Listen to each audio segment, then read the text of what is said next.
speakers in the audience, they might know this word better because it's one of the many words we stole from Hindi. So, has anyone seen Moneyball or read the book?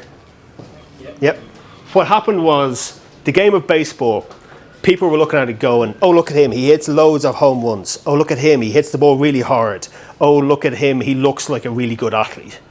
And the guy looked at this and said, I don't care about that.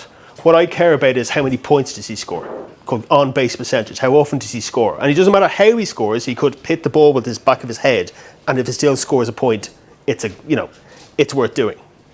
So he went from 1977 selling, photocopying out 75, this is how you should do it, guys, to completely changing baseball in about the year of 2000 sort of thing. All right? And people sort of started listening and go, wait, no, that's it, right, we can hack sports like this. And since then, other sports have been hacked in a similar way. Like basketball now has a huge number of 3-pointers. They used to happen at all in the 80s and stuff, just because 3 points are more than 2, they're worth going for. Anyone here interested in rugby? No? Not my crowds then. Rugby crowds, they have a thing now, when a guy gets tackled, it used to be, oh, take the ball to the ground with you. Now they just pop it straight up in the air. Not even to anyone, just up in the air, because there's a good chance there's someone running onto it, your own player, who just happened to grab it. So because of that, there's nearly an extra try a game scored. So basically, there is these hacks out there that can be done in games. Usually games where people make money. In Countdown, you win a teapot. It doesn't really matter. So that's why no one has done this before. But still, those hacks are out there. And what we're talking about Countdown here is people think, oh wait, can I find a word I know in all these letters? Whereas really what you should be thinking of to reverse it around is, can I learn a word that's going to be useful for letters? Different way around of thinking. So just to describe the game, because you might know it, 9 letters get selected, kind of from a big pile of letters. You have to make the longest word you can, and you're kind of going for a 7 or 8 letter word. Like I can get a 6-letter word, maybe 5 letters. Somebody's good is getting 7 or 8, and 9 is considered amazing. Everyone claps. It's very rare. So we have some questions here, which are, what does a 9-letter draw looks like? This is a kind of a standard data science question, which is, what's the distribution?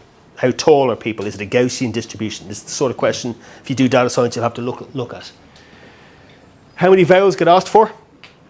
As in, the person can say, I want a consonant next, I want a vowel next, I want a consonant next, and at the end you'll have 3, 4, or 5 vowels. But that's going to matter to what words are easy to find. I'm looking to find the 100 best words. Does that kind of make sense? That if you sort of hack 100 words and you can find these coming up a lot, that means all of a sudden my wife won't be beating me anymore. I'll be coming up with dowsity or some word that she might have heard of that I've kind of hacked to get good at this game. Yep. And then when I have those 100 words, I want to make a quick set of reviews that I can learn those 100 words quickly for myself. And if anyone else is interested, great. But mainly it's just for the fun of the challenge of making it, if that makes sense. So the first question is, what is the draw you're coming from? Is it like there's 5 Zs and there's 5 Ss and everything's equally likely? No, it's not. It's like Scrabble. This is the distribution of the letters. So in any data science problem, you usually have, what's the distribution? How many people are going to commit fraud? How many emails are going to be spam? You need to know roughly what the ratios you're dealing with are, because that makes it much easier to figure out, what the probabilities you have are. The Scrabble probabilities came from an Edgar Allan Poe story to do with breaking cryptograms, breaking codes. They're all related to these sort of problems here. If you can figure out, wait, this letter's an E because it's happening all the time, it makes it much easier to break codes. Anyway, it's a slightly related thing, but anyone interested in codes, it's a similar problem. So the next question is, how many vowels happen? Does the person sitting there go, I'll have 3 vowels, or do they say I'll have 4 vowels, or is it 5? What's the ratio between those? And it turns out no one had looked this up. There's nothing on the internet saying how many vowels they expect. So I had to make a scraper. Has anyone made scrapers before? Hands up. Yeah, good. Yeah, a lot of scrapers. NLP people, you'll end up making a scraper. So even if you're not interested in Countdown, scrapers are a thing you will be doing. If you look at this, it's not a really hard scraping page. There's a number, so you can kind of guess. This is the episode number this. If I go down one, it'll be the previous episode. It's easy to understand what page to go to next. It is in a table, but there's random rounds like the numbers round or like some joke rounds or a conundrum round stuck in. So it's not exactly easy. You can't just say take in all the data. And then when you're taking all the data, you want to say, well, now I have this word, count up the vowels in it. Not too hard. Python can do this, but this I looked at this and went, this is going to be a pain. This is going to take a few days of work. Literally with using Cursor, it was less than half an hour. Right? So because 10 people in this room stuck up their hand saying, yeah, I've made a scraper, because they've stuck on GitHub, now scrapers are really easy to make. It knows enough that basically it'll create a scraper, you'll suggest some edge cases, it'll suggest some edge cases, it'll suggest things you haven't thought of, and basically you'll have a scraper done in half an hour. Now, for Countdown that mightn't matter, but for your next NLP task, when you go to make a scraper, I know in Cursor, maybe Windsurf, but it's really easy to make scrapers now. So it's something handy to know. So it made the scraper and came up with how often are vowels picked, and that's the figure. It wasn't anywhere on the internet, no one knew. 41% of the time, people go 3 vowels, bit more 4 vowels, very rarely 5 vowels. And that's what you're allowed. Why does that matter? It's because there's certain words, Eterio, it's the kind of fruit like a raspberry, but there's lots of little fruits. I didn't know that. Or, Standy, which is the more important one to learn? This is only going to happen if there's 5 vowels. If 5 vowels don't happen very often, it's probably not that often. Does that make sense? So you're kind of using these distributions to kind of hack your way to going, which are the important words. So, scraping now is really easy. If you get, oh no, I've got another job scraping, let me try and avoid that, don't. It's actually gone fine. So, something to know about. So, you now know roughly how many E's are in the bag, how many S's are in the bag, in fact, exactly how many S's are in the bag. All those letters, you know roughly how many vowels get asked for. You've got a pretty good, let's create million, 100,000, whatever it is, random countdown draws. You kind of get how you can do that now, yeah? With Python stuff, it's very easy to make. Next thing then is you want to look for words in there. You're only really interested in 7, 8, and 9 letter words because shorter words you can probably find anyway. These are the ones that I'm finally let me beat my wife at countdown, if you know what I mean. So that's why I'm looking for 7 letter words. Dictionaries, again in NLP you're always going to be dealing with dictionaries and they're always going to be a complete pain. I found countdown dictionaries, I found Scrabble dictionaries, none of them had all the words, and they all had words that aren't real words. It's a pain. Whenever you're dealing with dictionary, you just have to accept, I get the best one I can, and I look up edge cases as I get to them. But it's just something to remember that dictionaries are a pain, not just for English. If you get like WordNet and you have a medical problem, you'll end up having, I don't know this medical word, is it in there? Some of them are, some of them aren't. It's just never an exact science, dictionaries. Anyway, get the dictionary and say, if this is the draw, how often will I find this word? Is this word present? One thing to remember here is the words at this point are sorted. They're not looking like words anymore. It's just, cat is A-C-T. It's in alphabetical order. And you do that because it's much easier to do matches. You're not thinking about words like a human anymore. You're thinking about matching sets. That makes sense? And one problem with that then is later when you come back to it, you'll have AA, BC, CD, whatever it is, and you'll have to turn into what word was that, and frequently there's 10 words it could be because it's anagrams. And you have to go, right, I think the best word there is nastier because it's an easy one to remember. I'll say that's the word, yeah? But that's like a human decision you make later. But just remember, at this point, it's Python matching sets of characters. They're not really words anymore. It's become more like a programming game. So it's almost not NLP anymore. It's a programming game, if that makes sense. So this is the words they came up with. Does anyone know what otaries or otarine are? No? Sometimes you get people who aren't native English speakers and they know like millions of times more words than we know them. But anyway, it's to do with otters. Right? So otaries are like groups of otters and otarine is like things that are related to otters. Anyway, I made this list. There was 1 or 2 other lists like this on the internet. It's slightly different, probably because of the vowel. The vowels are more accurate in our one.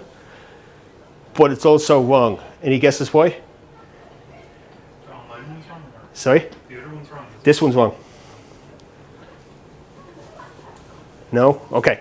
I built loads of chapters based on these words. I had an animal round chapter, a plant round chapter, all this sort of stuff. And then I realized it was wrong. And I feel better now because I was worried that 5 people in the back would go, no, you're an idiot. Clearly you made this mistake.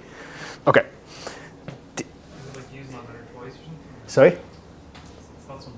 letters twice or something? Not that simple, but yeah, it is one of those things you would have to look for. Yeah, letters twice is yeah, that's a mistake that can easily happen. What it is there's a difference, and this is a data science problem as well. There's a difference between these are the best words, and these words don't interfere with each other at all. So if you think about it, if you go on YouTube and you go, I'm into fashion and sports and war documentaries, and it goes, here's 10 sports videos. That's kind of wrong, because you want to have a few fashion in there and a few war documentaries in case you're not in the mood for just sports that day. Yeah? Sometimes different choices interfere with each other. Yeah? So you'll see this in any recommender. I'm 90% sure he'll like this, and 88, 87, 86, but sometimes those 87, 86 won't get shown to you. They'll show you something different just because you want to fill your knapsack with different things. Yeah? Here's the 3 types of water that you'd really like, but you only really want to buy one water. So here's that water, and by the way, here's the next best type of cracker you like. Even though you don't like it as much as water, for your knapsack, we're going to recommend you some food as well. Does that make sense? So in this case, what's called is mutual information. An awful lot of words end in ing. Once you've got a good few ing words, adding a few more ing words doesn't help you that much for those draws. You get what I mean there? So it's one thing about here is I left the window open deliberately because you do need air, but because it's Dublin, there's always, fire brigades and everything. So what I made here was these are the best words you could possibly pick, but not considering, but wait a minute, those words interfere with each other. Those words, it might make more sense if I show you this one. They share so many letters that the chances of them being both available in a draw is quite high. So if you imagine this was the draw of random letters, you could have roasty or you could have nastier. Both very common words, both very useful, but the fact roasty already is making nastier a bit less useful because you can get the both from this draw. Does that kind of make sense? Yeah? So the problem then becomes what's called a greedy problem of, given what I know, what is the next best word to know? Yeah? And again, if you're doing any sort of data science recommendation, it's given the person has seen this ad for a holiday in Spain, maybe he doesn't need another ad for a holiday in Spain, she needs an ad for a holiday in Italy, just because diversity is quite useful. Yeah? So this again, Python is very good at writing these sort of checks. It's a given, we know this, we have the counts,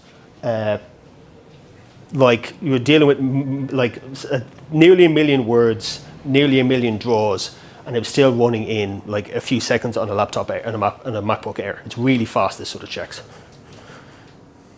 Okay, so these are the new results. Again, a lot of these words, I have no idea what they are.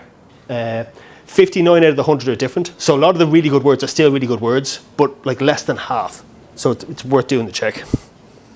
You'll never get back up to as good as all these words be if they weren't interfering with each other, but you get a good bit better than the earlier check. You get, you're moving up here. So I thought it was great. Oh, and at 200 words, I know I'll be able to answer 30% of all the letters rounds. You'll never get to there, but you're getting up to 17, 18%.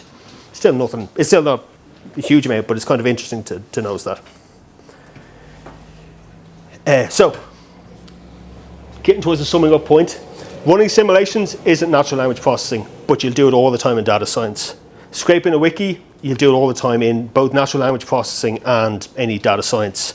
Searching an English dictionary, complete pain, natural language processing. And it's a pain not to do with the programmer, I think, that's fine. It's a pain because just some words are there, some words are not there, some words are broken in ways you're not expecting to be broken with passes. It's just one of those things that happens. And you will always end up doing a greedy search. Even in natural language processing, someone will say there's a constraint at the end, and we're saying, no, you need to stick in this extra option for some reason, and you need to find the best other options to stick in. It's just a common thing that comes up.